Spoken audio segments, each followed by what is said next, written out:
And now it's my pleasure to introduce the next section, which is on interconnected connected challenges of connected places. And the person who's going to chair, where is he? The person who's chairing is Gideon, Ogunniye, and he is Senior Research Fellow for PETRAS and has been with us for how many years now? 16 months. 16 months, so nearly 2 years. And we were thrilled to have him join us. His area is ethics, privacy and cybersecurity, and he's on the BSI committee for IoT, Internet and Digital Twin Responsiveness to Standardization. Gideon, would you like to come on and introduce your panel?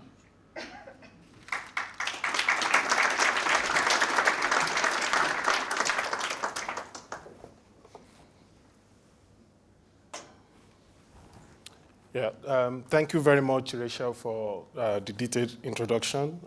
You helped me to introduce myself. So I want to welcome everyone to the first panel session of today's event, and it's my pleasure to have you here. And I'm delighted to be joined by an excellent panel to have a conversation around the public perception of connected places, the implication, the privacy and security implication of such perceptions, and the future of connected places in the UK.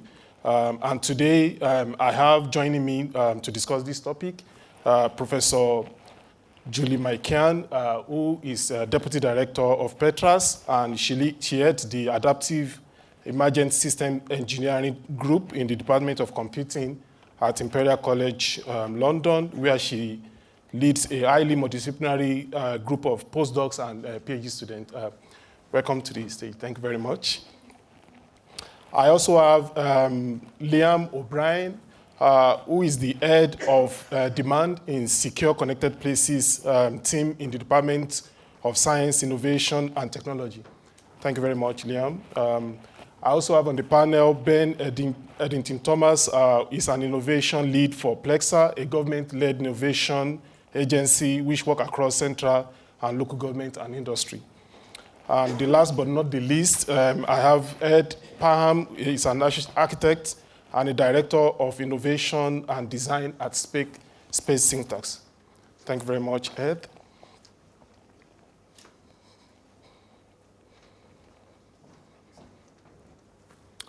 So for context and scene setting, we're going to start with short presentations from 3 of the members of the panels, Ed, followed by Ben and Liam.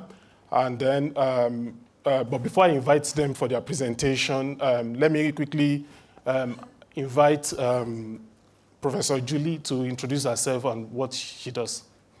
Thank you very much. So, how are you doing again? I'm Julie McCann from Imperial and Deputy Director of Vice in PETRAS. Anyway, so I got into connected spaces because my own research area in computing is around sensor-based systems and the communications systems that support that. I enjoy that topic because I love the challenge of the low resourceness of these computing systems. And that low resourceness means that we have to think that wee bit harder to make them work. I've been working in it since the late 80s, and then round about, I think it must have been about the 2000, 2005, 6 or so, I'd sort of realized that the kinds of clunky rubbish systems that I was sticking out as experiments were the same systems that were going out in anger into real environments to make these connected places. And I started to worry about this because I certainly hadn't done any security on my system, and they weren't either. So I started to think, well, let the security people do this, and they weren't. So I got into it, and places like PETRAS and so on started getting important and so on then. And now we're in a good position in terms of how we view IoT devices, sensor-based systems, edge compute, and so on in terms of security. And I just find it very exciting as a topic. Yeah, thank you very much, Julie, for that brief overview of your research. So I will now invite Ed Parham for his presentation. It's just... Yeah. Okay. So here we go. Let's see if this works.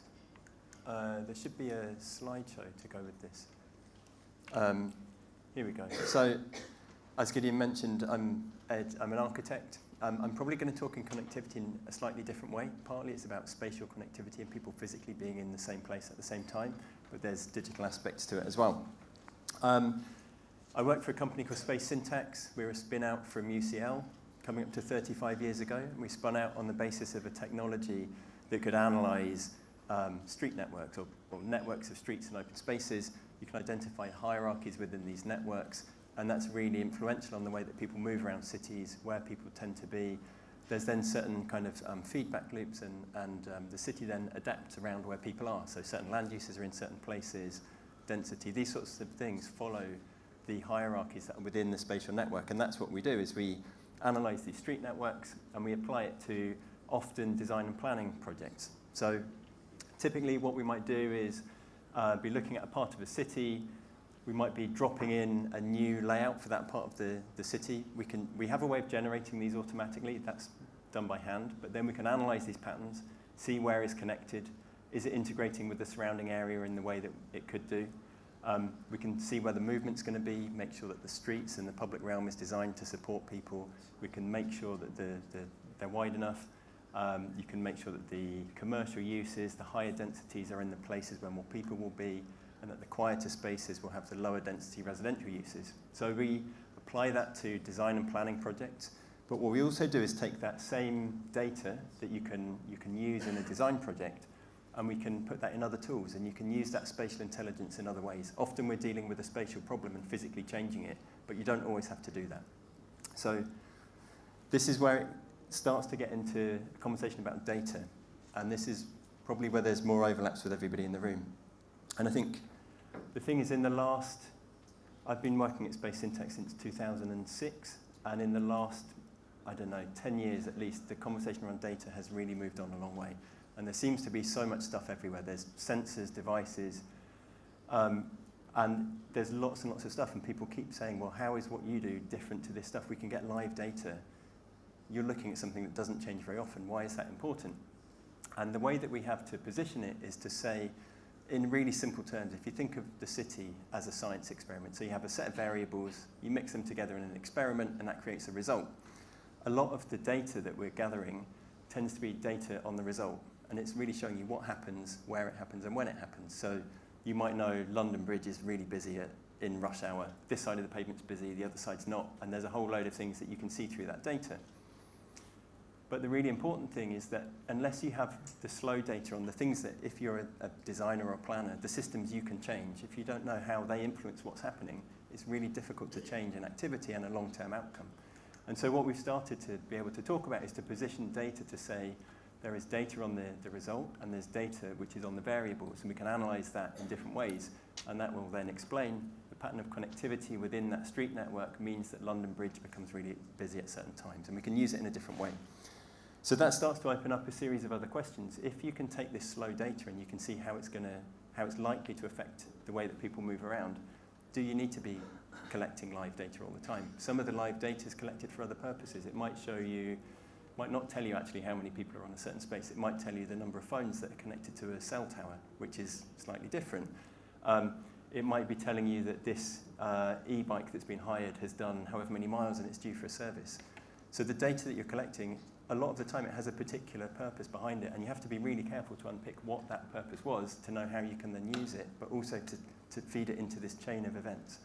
The reason that we put it in this way is because we're often talking about really long-term outcomes, and this idea that the daily activities that you take part in will shape long-term outcomes. So that might be things around how your built environment makes it possible to walk, how if you walk more or less, that can have impacts on health and climate change. So there's really important questions in here which are about actually why are you collecting data, what is it that you want to be able to find out, and how does what you're collecting enable you to do that or not. So that's a bit about the data. Second part, or the last bit, is getting into protecting places. And that happens in different ways. We did a lot of research with CPNI more than 10 years ago now that was looking at how do you physically protect places in a way that is least disruptive to day-to-day life. We did lots of work looking at where to put bollards so that it disrupted pedestrian flows in as least disruptive way as possible. That's a physical element, but there's a whole series of other questions which are around the kind of data and the information that gets produced by people working in kind of design and planning. there's a whole culture of publishing information about almost everything, and it's done to show projects and to market practices. So you find if you look for it, you can find quite sensitive information about quite important bits of infrastructure where the drawings have been published. So that might be a particular site. The type of modelling that we use to see where is busy and when, or why is it busy, you have to be really careful with that data, but all of the kind of chain of data, the software, everything that's in there is all open. So if somebody knows how to find things, they can go and do it. So there's some really important questions in here, which is, should you be publishing all of this stuff? There's this question about, I think, going back to this idea of outcomes and knowing why you're doing something and what for. It's really difficult. There's never a kind of a binary yes or no answer to things. It's always a kind of balance of, okay, we could make this thing open, and that might mean that you can address a longer term public health issue. But the flip side of that, or the thing to balance it against, might be that you're allowing some sensitive information out that will identify a potential weak spot in a system or in a city. So it seems a kind of a very, it's not a very easy answer. It takes a lot of thought and a lot of judgment. I think that, and that's the last thing I was going to say, I think finally it might just be worth saying, once things have made open, it is very difficult for them to not be in the public domain anymore, and that's something might change in 6 months' time or a year's time once you've published this information. So there's a few issues to be aware of, and that's the point where I'll finish. Thank you.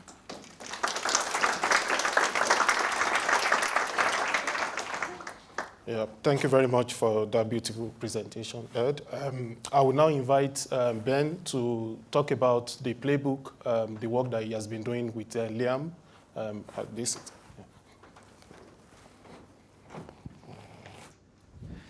Hello, everyone. So I'm from Plexal, and I'm not a technical individual, which I think is important for what I'm about to take you through, because a lot of the time we think about security connected places being the realm of technical individuals who work within a digital team, that work within a technical environment, and actually we need to bring everybody along the journey with us, and I think that's what the piece of work I'm going to talk to you about is all about. So since 2022, Plexal and a couple of our partners have been working with Liam's team in DSIT to deliver a project called the Secure Connected Places Playbook. That's effectively a series of resources that I'll talk to a little bit more about that hopefully help to allow public bodies, local authorities in particular, but blue light services and anyone really that has technology deployed in the public realm to be more mindful of security. So what we wanted to do was to take the NCSC Secure Connected Places principles, which were published in 2021, and to translate them into, I'm not going to say dummies guide, but close enough to dummies guide, to be able to be usable by almost any individual inside a public body like a local authority. So we wanted to test what actually were the things that they understood and didn't understand within the NCSC's work. How were they aware of how to apply them, and how were they not aware of how to apply them? And could we develop some more practical resources to help to fill those gaps? And then over the last 18 months, we've been doing a testing period, which has gone through 2 phases, an alpha and a beta phase, to develop that out into the working playbook that we have now, which is available to all local authorities. Hopefully along the way, we'd also allow some of these bodies to share a lot of best practice and good knowledge that they'd picked up through the projects they were delivering with one another. They often don't speak to one another or have the opportunity to do that. And for individuals inside an authority, say in a more rural area or a smaller authority that doesn't necessarily have the resources to have a big digital team or a security team, that's actually quite critical knowledge to kind of be able to get hold of. I'll skip through Liam's bit because he's actually going to talk through some separate stuff. But this is the delivery team. So Plexal, we're a government innovation agency. We're actually the innovation partner for the NCSC in Cheltenham as well. And then our 2 technical partners, Configure Things and Data. Configure Things are an ex-alumni for the NCSC's technical program and a specialist in IoT. And then Data are all around data intelligence and figuring out the security of data as well. So we went through a process, as I said, over the last 18 months of looking at how we speak to local authorities and understand what they currently do from a security perspective in their programs and in their projects, whether they're planned or live, and then went through a testing period of developing out 4 resources. That's then gone through a second testing period in base testing, which is just finished at the end of last year, that's now factoring into the final version of the playbook that will be released towards the end of the financial year. So we started that off with an open call, and over the 2 phases of alpha and beta, we've actually worked with 17 local authorities, 6 in the first one and 13 in the second, but 2 of them were in both because they saw the value in both helping to design the original resources and then making sure that they were fit for purpose. In the first phase of the program, we worked very much at a hypothetical level. So what would you do in this situation? If you were looking at data protection, how would you go about it? Who are the responsible officers inside your organization for security? So on and so forth. When we got to the beta phase of the project, we insisted that all of the local authorities that took part had an active project that they were working on. So they had to suggest what it was that they were going to deploy the playbook against to see if it was fit for purpose for something that was actually being done in the real world. So we had a whole range of different projects, and there's some lot of case studies on gov.uk that I can show you links to afterwards around bin sensor projects. We even had a light railway project. All different types and shapes and sizes of people looking at deploying different types of technology into the public realm. What we wanted those authorities to be able to do from this process was to be able to adapt the NCSC principles into their own work more easily, to make sure that they had the proper governance in place, team members and responsibilities, as well as the right materials to support that, and that they could understand where the risks existed in projects that they had already put live that might be 1 or 2 years old that they hadn't gone through these processes with when they first deployed them, because actually retroactively looking at some of that work is just as important as doing it from scratch. And then we make sure that they had access to technical expertise and that they could build relationships with their fellow authorities so there was as much knowledge sharing as possible throughout the process. These were our 17 authorities, so we had really good split across the devolved nations, representation from all 4 of them, and obviously a big focus on the UK, but on England, sorry, but with a good spread across combined authorities, borough councils, city councils, and there was a good difference in the level of maturity. So some of our authorities were very new to this. Newry, Mourne and Down, for example, in Wales were looking at not Newry, Mourne and Down, Merthyr Tydfil in Wales were looking at a number of different projects but hadn't actually pushed some of those live, whereas some of the London boroughs like Westminster and Royal Borough of Kensington and Chelsea were very well advanced, had lots of different types of technologies, pollution sensors, traffic sensors, and so on, all deployed out into the public realm. So for some of those guys, it was actually looking back at what they had done previously and how they might improve that for the future. So during the alpha testing process, we went through these sprints. So we went through sort of an initial benchmarking, which was to understand what did everybody do at this moment in time. It was critical to know that because, as I said, we had a different level of maturity of authority. Some of them were very, very comprehensive in terms of the way that they approach security, and some of them were very basic. Once we understood that, we then started to discuss, well, what would be the sort of peak benefit of what you could get out of this process and what would you want to have for your authority to bring back in as a useful resource. And that sort of brought out initially about 7 or 8 different resources. They covered a whole range of different things from governance to how you engage with suppliers. And eventually we boiled those 8 down to 4. And we went through a design process to launch those at the end of the financial year last year. And those 4 resources were these. So Principles 101, Governance in a Box, Supply Chain Procurement, and then Stride. Now, the reason that these were the most important ones were that they covered a lot of the bases that the NCSC principles didn't. So Principles 101 is exactly what it sounds like. It is principles in a box. So what does the NCSC principles say in layman's terms? Because I think one of the critical things that we learned through this process is that it isn't just the digital team that was doing this. A lot of the time, when somebody's procuring connected places technology, IoT solutions, cloud solutions inside a local authority, it's the highways team, or it's the people responsible for social programs like dealing with vulnerable elderly in the community, etc. Those guys don't have the technical expertise and background to think about security in the right way. And there's an awful lot of shadow IT that happens inside these organizations. So what we wanted to make sure that we could do is that we had a resource that pointed them to the things that they needed to be thinking about critically if they weren't a technical person. And that then allows them to use the other 3 resources in the right way. So Stride is to make sure that you have a process to review technology that's coming through. Many of you will be familiar with the Stride framework anyway, but it's also there to help upskill team members to make sure that they know the right kind of questions to be asking suppliers, the right things to be putting in any procurement. And the procurement supply chain one is how you manage those supplier relationships, making sure that they're adhering to the regulations that they need to, and that both you and they are aware of what those regulations are. And then governance is all around roles and responsibilities within the organization and making sure that those are all covered off, because again, a lot of the time we were finding quite scary things, like there was nobody responsible for data protection inside the organization, which was quite terrifying. During the beta testing phase, we then went through another series of sprints. They were much shorter and sharper. And the idea was then that we would take these 4 resources with a wider group of local authorities, and they would then test them and see if they were fit for purpose. So they each had one resource, and they were told to look at that resource in the context of one of their live programs. And one of the things that came out of that was a 5th resource, which is the one that we're adding for the final live version that's going to be put up soon, which is incident response. And that's because, again, several of them had experienced incidences of varying degrees of severity. None of them, thank God, were hugely impactful on their business, but some of them did involve things like data breaches. So understanding how they could then react to that incident and be able to find a mitigation that could help to support better planning for the future, but also to recover any data or any other sensitive information that might have been lost, that was really important to a lot of authorities, because, again, not a lot of them have the time to think about what this should look like. So this is our final playbook as it stands at the moment. This will be live on gov.uk. There is an alpha version live on gov.uk at the moment, but this version will be up at the end of March and will be released in a showcase event in a few weeks' time. So please do go and check that out. If you want the link, please let me know or let Liam know, and we can share all that information with you. There are also a load of case studies, and there's a video as well that you can watch in terms of the process that we've been through and everything.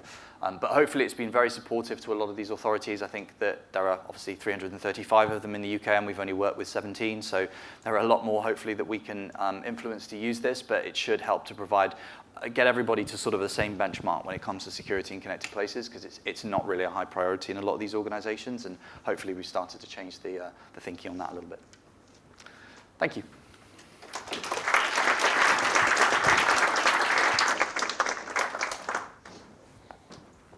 Yeah, thank you very much, Ben. And for the last presentation on the playbook, I will invite Liam.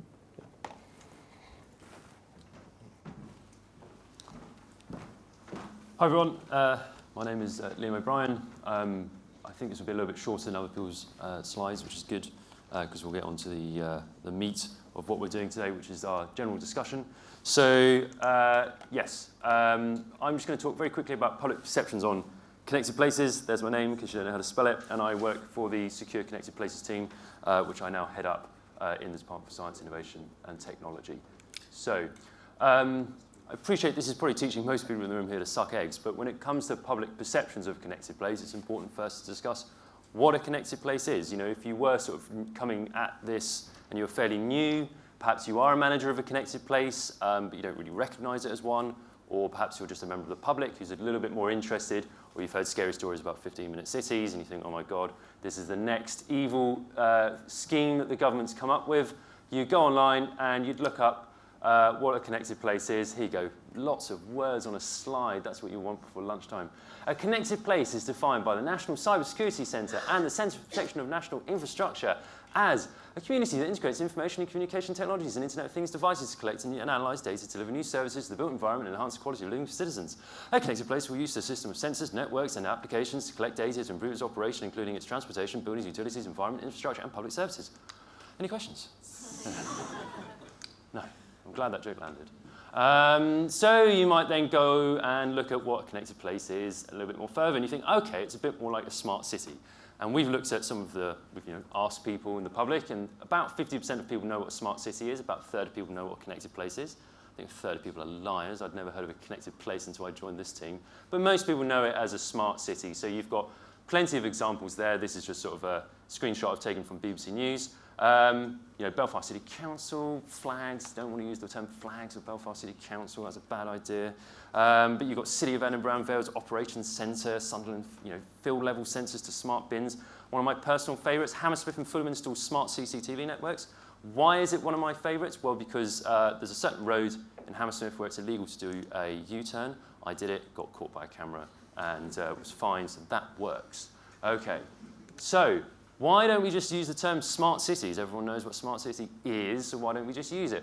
Well, other than just being difficult, there's lots of different types of connected places. And the eagle-eyed amongst you can note that not only is this a screenshot of a Google search, I also did it on Valentine's Day.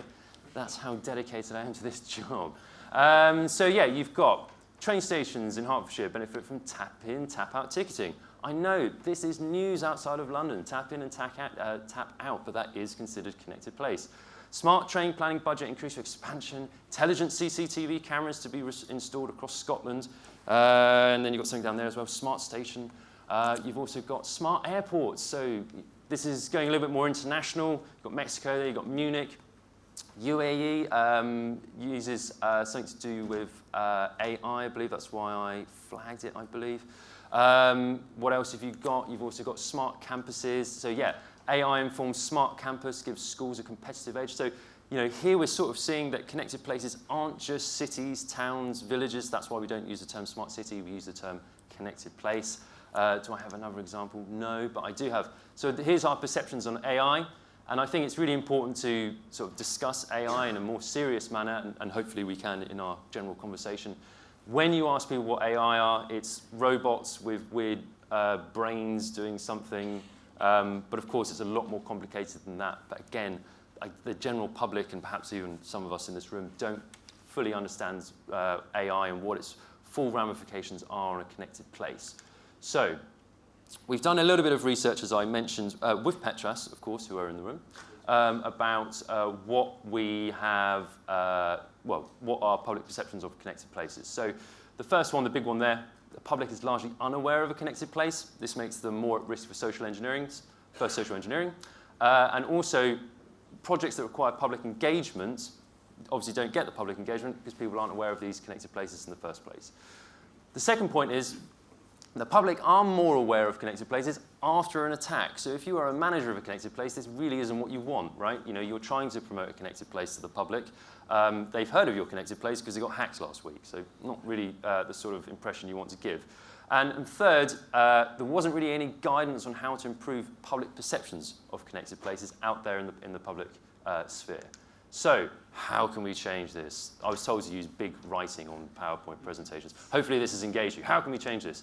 So we are designing currently a public-facing video. It's nice and patronizing. We treat everyone like they're 12 years old with cartoon characters. Talk about the cybersecurity guidance that's out there already, the principles and the playbook, which we've mentioned earlier. So some of the solutions that we're coming up with. So the video I mentioned, we're also coming out with an infographic. We're also coming out with a consultation document for managers of connected places. That should be coming out around March time, hopefully. That really goes into a little bit more detail about what local authorities can do to really promote their connected place to members of the public, and make sure the public are on board, which is all good.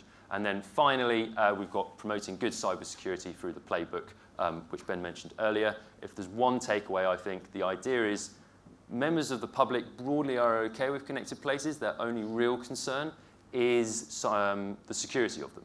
So if you as a manager of a connected place can talk about publicly and honestly and truthfully why you're using good cybersecurity practices, then that really goes a long way with members of the public. So yeah, look at the playbook. I think that's it from me. Yeah, if you want to get in touch, secure connected places at DSIT.gov.uk. For ages we're using DCMS, even though we haven't worked with them for about a year. That's how fast we run in central government. So we've finally got an up-to-date email address. I'm Liam O'Brien. Thank you very much.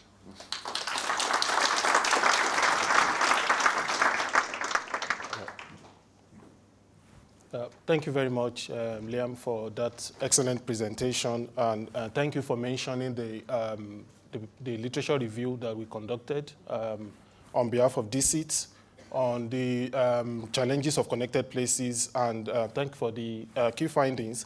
I was part of the team, of the PETRAS team that conducted the literature review, and I can say that the discussion points that we're going to be considering in this panel discussion were extracted from the findings from that literature review.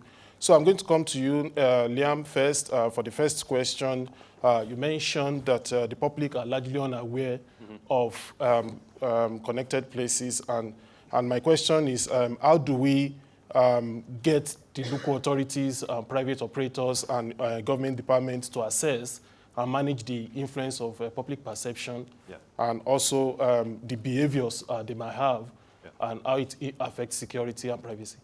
That's a great question. So, like I mentioned, one of the things that we're doing in central government is we're coming up with a series of consultation documents which managers of connected places can use.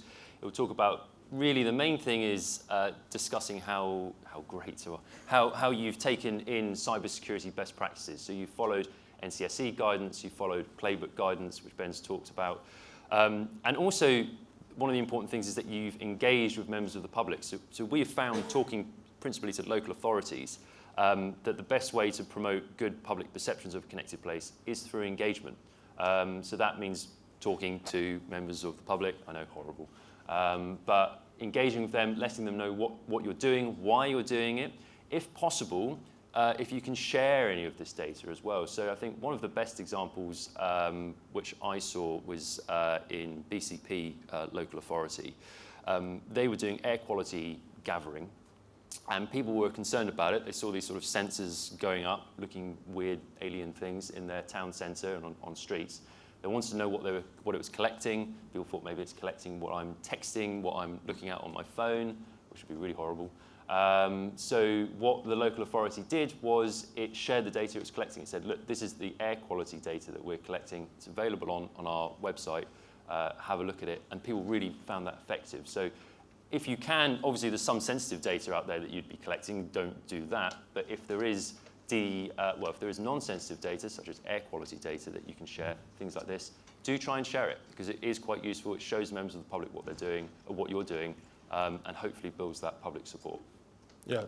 Thank you for sharing your approach and your experience on the topic.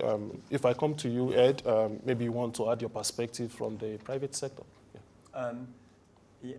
Well, I was thinking actually when Liam was talking, there was a really interesting example that was Bristol. Don't know if people know, there was a project called Bristol is Open. There's probably, might be more than 10 years old now. But they were doing really interesting things about putting sensors out. And they wanted to be, first of all, they were really good at engaging with people to say why were they doing it.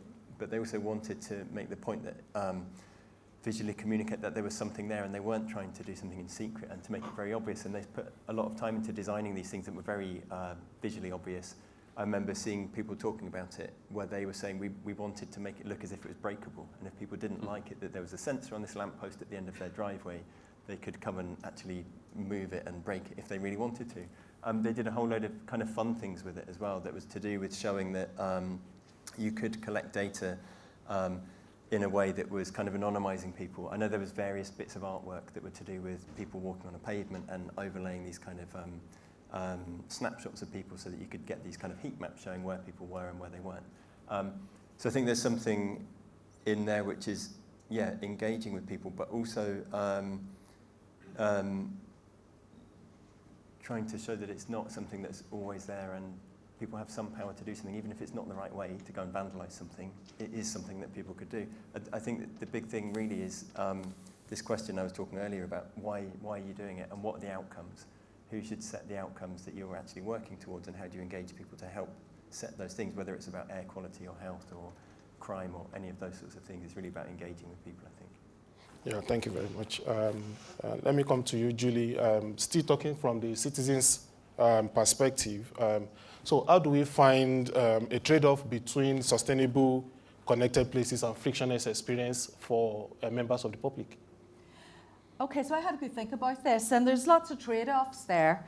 So, for example, the whole point of having a connectioned place is that it serves its community. It does something positive, and that positive could be it means less resources are used, things are cheaper, or it could be that we're monitoring something for sustainability purposes and so on. When it becomes frictioned, it's no longer working, so it is now useless, essentially. And it's, to me, a myth that there's competing, and those are competing initiatives. And when you talk about sustainability, you're talking about security, essentially, there. And to me, there's no excuse for not thinking about security and privacy when you're trying to get some sort of tech out there. I believe if a piece of tech is clunky in its security infrastructure, or indeed becomes untrustworthy because it's clunky, and people stop using it properly, or indeed they start to work around it. So it's a step backwards, and then the actual facility is not being used. I think this goes beyond human-computer interaction. So for those of you who have Samsung machines, when you try to use the TFL NFC reader, you'll have to reboot that every so often because they don't work. My security for my phone doesn't recognize me without makeup, things like that. And then there's other frictions that are not human to computer interface. So that would be where you want to put a new piece of infrastructure technology into a city. Is that seamless? Is the security still maintained? If you want to share data in that, for example, we have shown in research where a perfectly secure system that's perfectly private, when it starts to do data sharing, those points of correlation actually start to expose some of the privacy that we thought we had. And then there's also supply chain. When we're trying to interact between our different systems within that, is it that the supply chain itself, where we don't want vendor lock-in versus where we have to have trusted devices and so on. And then there's one other thing, and I call it the BBC 4 minutes, which is sometimes friction is good, because a little bit of friction, if we were to have an attack and it were to cascade, maybe that friction would buy us time to be able to do something about an attack. Anyway, we have to bear in mind that security does cost, it needs to be maintained, and we need to look at it at scale. And we also have to bear in mind the actual space in which our connected devices are. So for example, in the Queen Elizabeth Park, we've had squirrels eat our sensors, so that's good fun. And then finally, beyond evolving with the system, which the security must do, we need to know who fixes the system, who is the person that you can report it to, because again, you may think it's all safe and secure, but until a component of that system maybe goes down, the system behavior changes, and therefore you can no longer guarantee that. Yeah, thank you very much. Yeah, go ahead. Because I think your point about there needs to be a little bit of friction, I think is actually really important. I think in some regards, I think particularly in the public realm, a lot of local authorities that we work with, actually friction is 100% necessary. Because if there isn't any friction, they just buy any old stuff off the shelf, and it's usually the lowest cost. And I think we've had some examples in the UK, there's been a load in the States, of where authorities have bought the cheapest product and then realized afterwards it's made by a Chinese company, or that it doesn't have the right security protocols and actually allows somebody that accesses that device to access the entire rest of the network, and indeed local authority, tax information and that kind of stuff that it obviously should not have access to. And I think that a lot of the time we're thinking, when you think about a local authority in particular, the individuals, as I said before, who are buying this kind of stuff need that friction to make them think about what they're buying. Otherwise, they will just purchase it because it's nice and cheap and it fits within the budget and it allows them to monitor temperature or air quality or whatever it is. So I think that's really important to make sure that actually some friction should be designed into the process to make sure they consider the security as they go along with it. And if I can come in off the back of that, sorry. So that also comes back to my point about recognizing a connected place. So in some cases, you've got local authorities or other managers. They don't even really think that what they're doing is a connected place. They don't really consider cybersecurity. If you ask them, is cybersecurity important? They go, yeah, of course. But they don't really understand why they can't just buy the cheapest CCTV camera off Amazon and call it a day. Like, why not? What's the issue with that? So it's about making sure that everyone in an organisation is aware of that they're involved in connected places, and that mantra, we're all important when it comes to cybersecurity. We've all got to consider it, But there's an actual example of where we might not consider it. Yeah, thank you very much for that contribution. We've been talking about local authorities and citizens, their roles. There are other stakeholders that are involved. If I look at one of the underlying technologies of connected places, which is IoT, it's heterogeneous, different vendors, big companies. So if we look at the existing guidelines, these different stakeholders precisely defined in the existing guideline, like the playbook that you've been working on, for example. Ben and Liam. Yeah. Do you want me to them first? Yeah, go for it. So I think different sizes of player makes a huge difference. Large suppliers are obviously thinking about security because they're thinking about a scaled device that they want to sell out to dozens of people.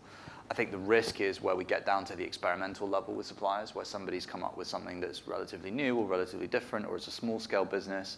A lot of public sector is now being told to diversify their supply chain as well and don't just use the same big suppliers. But with that, of course, comes security risks because smaller businesses don't have the budget or scope to be able to necessarily develop their product to be in line with the right ISO regulations and so on. So, and again, to Liam's point, local authorities then don't necessarily consider, well, have we checked whether it's in line with ISO 27001 and so on and so forth, and they just buy it. So I think that is a real consideration, is how do we get small suppliers, large suppliers, and authorities to all talk together about some of that stuff.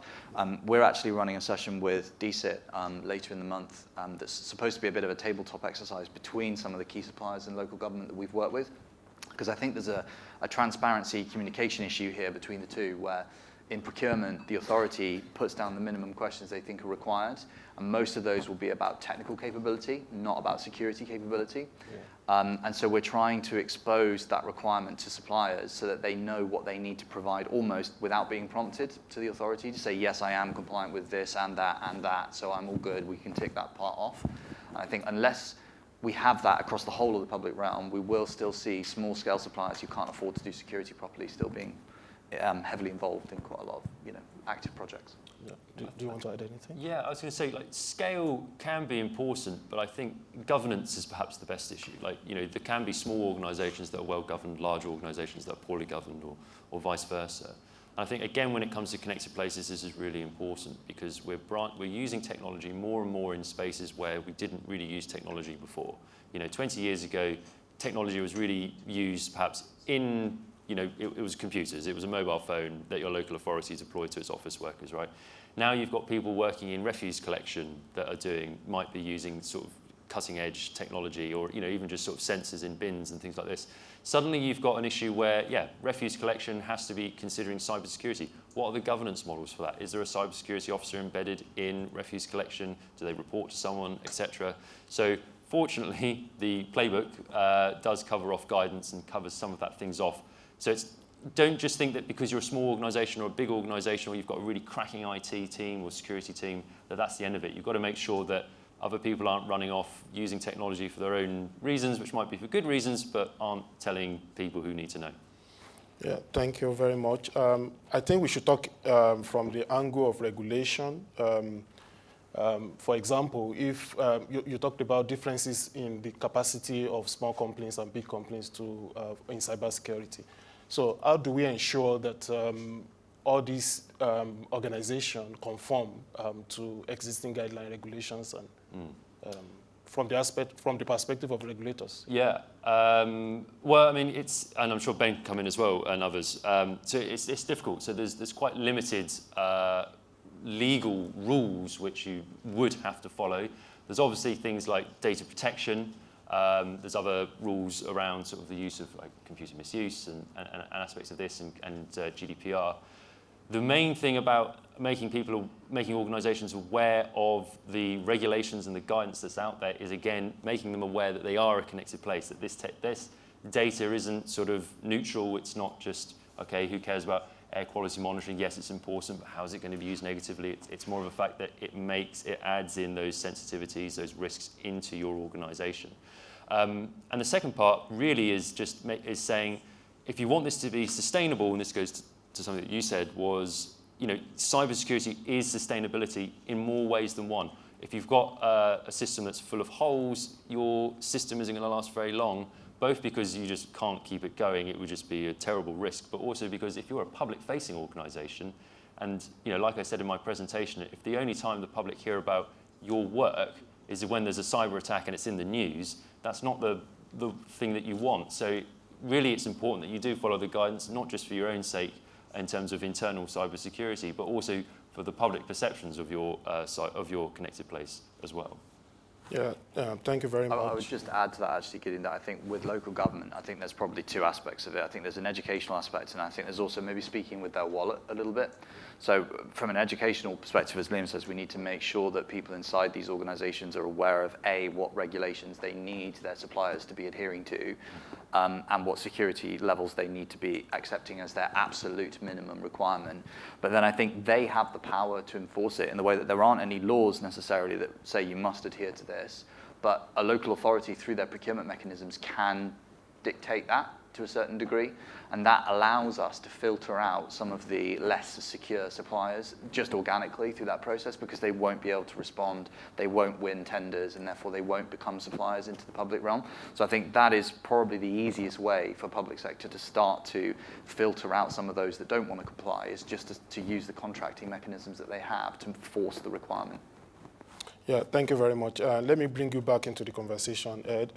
Can you give us insight into what the future looks like for connected places in the UK? What, sorry? What? The future look like for connected places. Yeah. I can try, but it will probably be something that will be hopelessly out of date in a few years' time. I think the really interesting thing is, from our perspective, it's about making better long-term decisions, to understand how the thing, to be able to piece together lots of different things, and to be able to say, look, here's a set of things that we want to work towards. It's really about being outcome-focused, and that's something that we talk about a lot.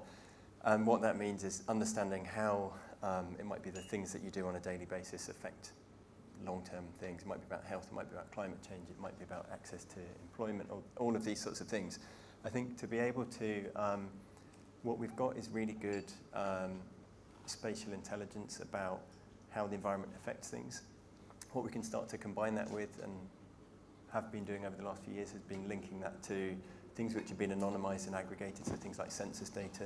It means you can start to make really precise interventions to certain parts of a city. It might not be about physically changing it, it might be about targeting a behaviour change campaign, it might be about engaging with certain people in a certain part of the city, because you can see that their location restricts what they can do, and you can mitigate that, or you can try to change it. What I think becomes really interesting is this idea that you can start to engage with people to define what you want the place that you live in to be like in 10 years' time or 15 years' time, and you can then work backwards to make sure that you're allowing those things to happen now. And it's about linking these kind of longer term, quite, I would say, large kind of global challenges with the kind of smaller day-to-day activity, and to be able to take might be the data on sensors or the things which are showing you what's happening where and when, to be able to use that to work out if this scheme that you have implemented to try to allow something to happen is actually working the way that you want it to. So I think it's about being able to set an objective, to be able to be much more precise about what you need to do to enable that to happen, and to be able to check that it's happening along the way. Yeah, thank you very much. Before I open the floor for the audience to ask some questions, maybe I can get your perspective, Julie, to the last question. Just 1 minute. Futures? Okay, Yeah. so I've got good and bad news on the futures thing.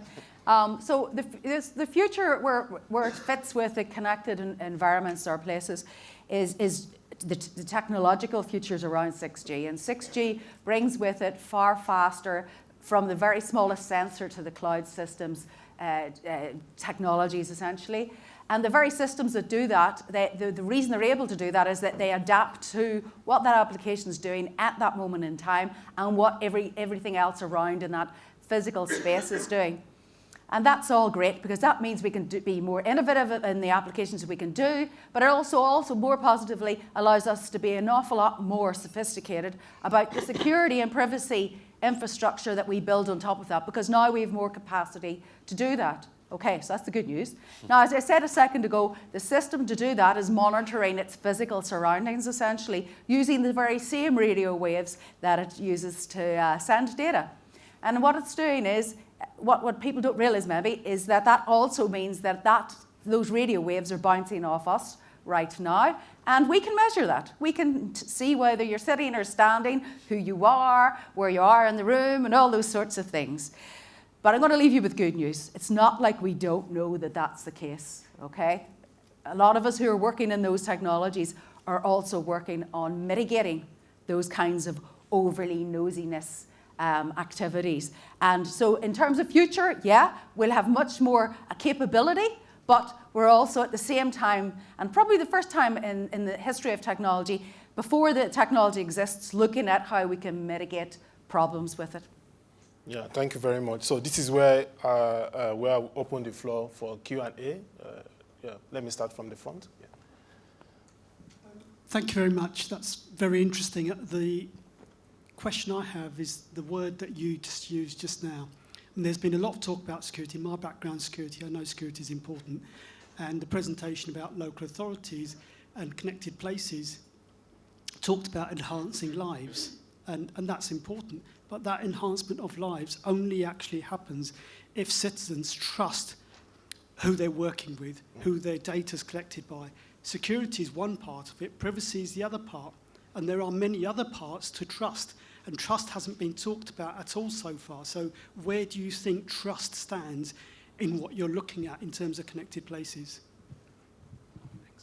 I could probably kick off. So, the one big thing about trust is, and we've discussed this with members of the public, or we've, had suppliers who've done this, and the first thing is making sure that citizens are aware of what's going on in the first place, right? There's these things that are going up in their high street, like what the heck are these, So the second thing is having a clear conversation saying, this is what they are, this is what they do, this is the data that they collect, so then people will understand that. Okay, fine, but the big thing then is, well, what is the security of those things? Like, you're collecting this data, okay, maybe I trust you, maybe I don't. But can anyone access this? Could you get hacked very easily, et cetera, et cetera? So I think really local authorities and anyone who manages a connected place needs to have, like I said, an honest conversation and saying, look, this is what we're doing, this is why we're doing it. These are the sort of security practices that we're putting in to mitigate, not eliminate, but mitigate, cybersecurity risks. On the whole, we've balanced this out to be a positive thing when you weigh up the pros and the cons. But we want to, and this is something that's going to be in our guidance that's coming out in March, is you need to work with members of the public and have that honest conversation and get to a sort of broad agreement on what your connected place is going to be. So involve people in the process. You'll never get everyone in agreement. Some people say don't do it at all if there's any slight risk at all. You can't please all of the people all of the time. But I think having that conversation, if you're a manager of a connected place with the public, is the way in which we start to build trust. How we maintain it and get it even better is, an important question. Yeah, thank you. Hello. I am Meha Shankar from UCL.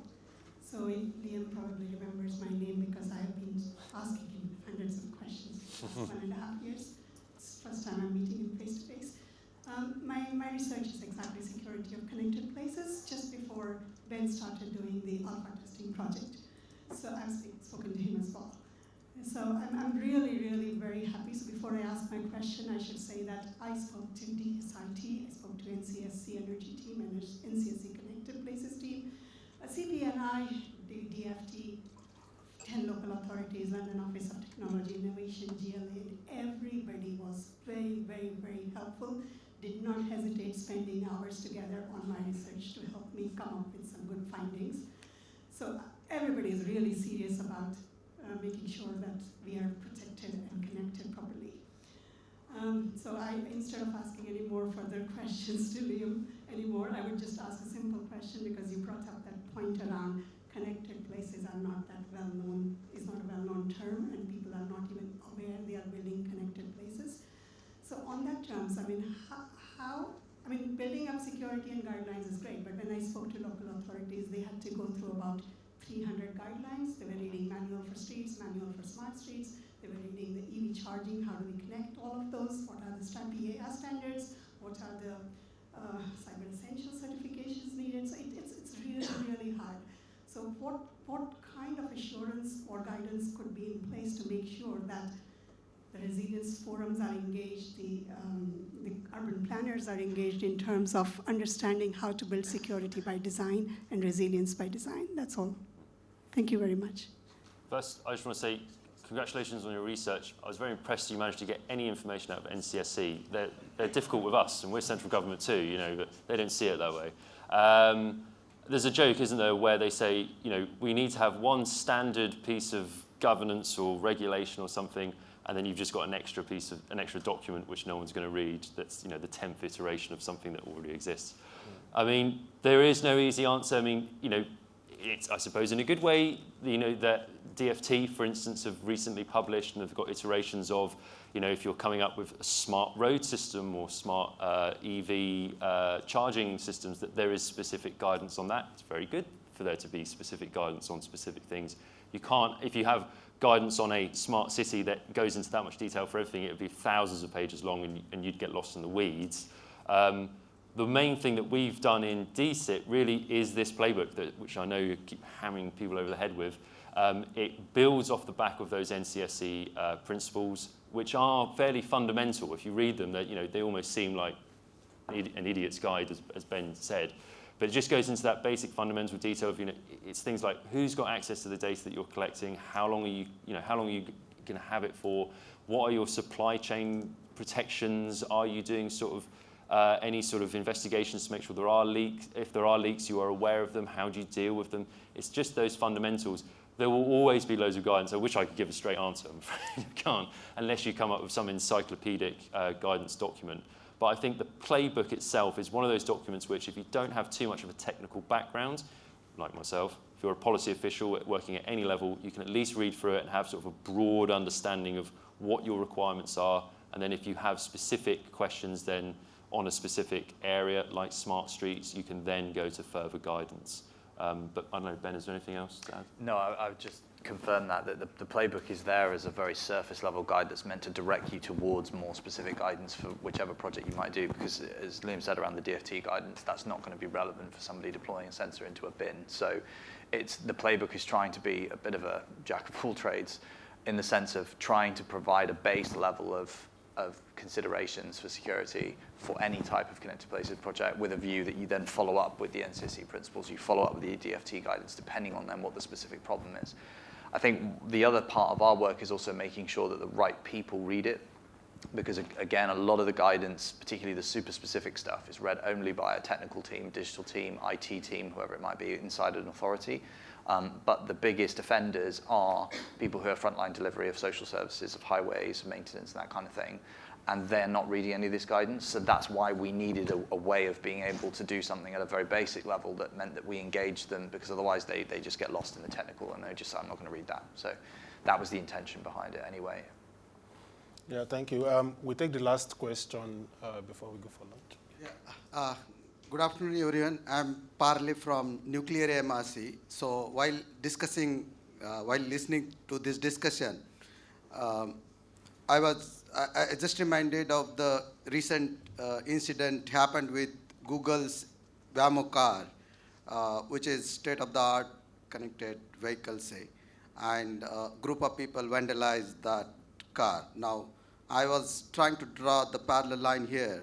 So connected places, probably such incidents might happen, and that poses a lot of risk to the several stakeholders. So how do you, as a panel member, what do you think about such incidents in such situations? So what was the question? Sorry, I couldn't hear you, sorry.